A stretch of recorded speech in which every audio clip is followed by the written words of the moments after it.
Snowflakes begin to fall upon Nokia's makeshift Finnish village at the Mobile World Congress trade show in Barcelona.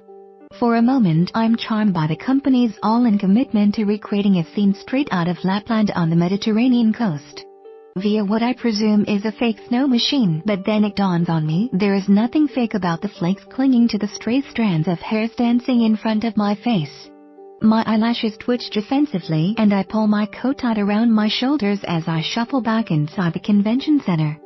The inclement weather, it occurs to me, is the perfect reflection of the frosty atmosphere I can sense in Barcelona right now. MWC 2018 was my 5th year at the show, and for the first time I felt like what was going on in the wider city overshadowed the show. That's a reversal of the norm when all things mobile dominate the city for a few days.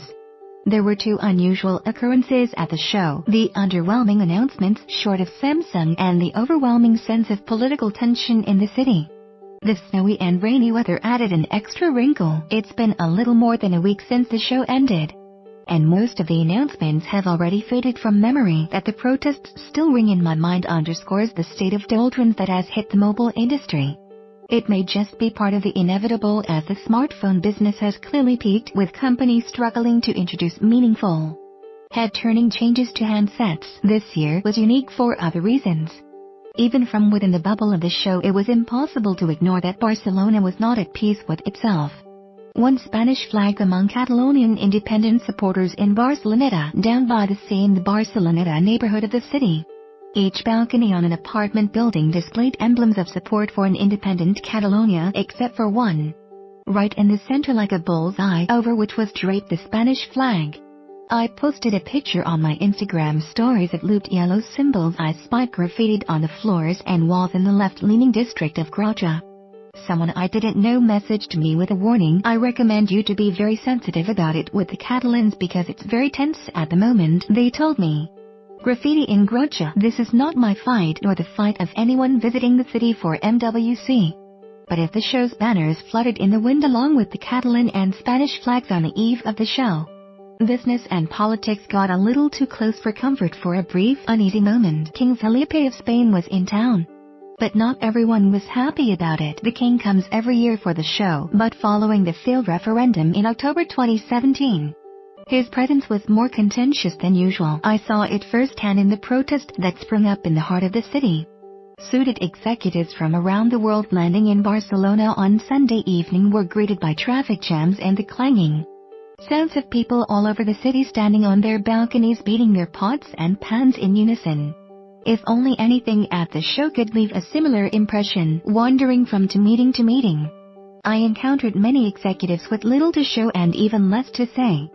Samsung's big unveiling of the Galaxy S9 scared off some of its rivals and eclipsed the efforts of others, and even the Galaxy S9, which offered the same camera in a similar body, wasn't blowing anyone away. A few companies tried to make a splash.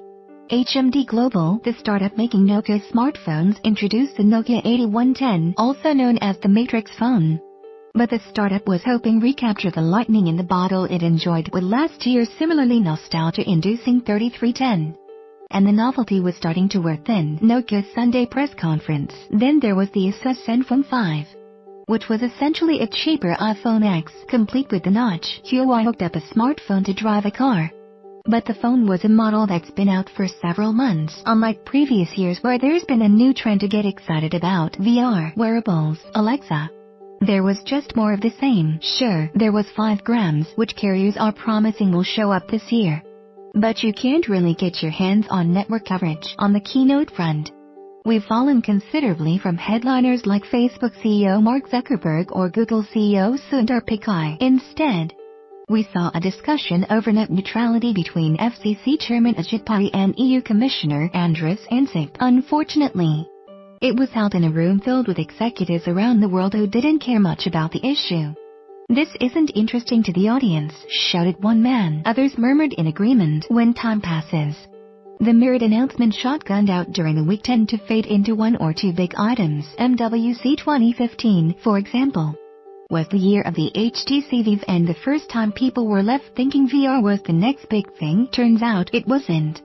MWC 2017 will be remembered for Nokia's big comeback and the rebirth of the 3310. As I look back at this year's show, It's unclear if I'll remember much beyond the protests. At least there's next year's MWC to look forward to. Alexa, be more human inside Amazon's effort to make its voice assistant smarter, chattier and more like you. Star Trek at 50. For 50 years, this Star Trek franchise has made history with its vision of the future.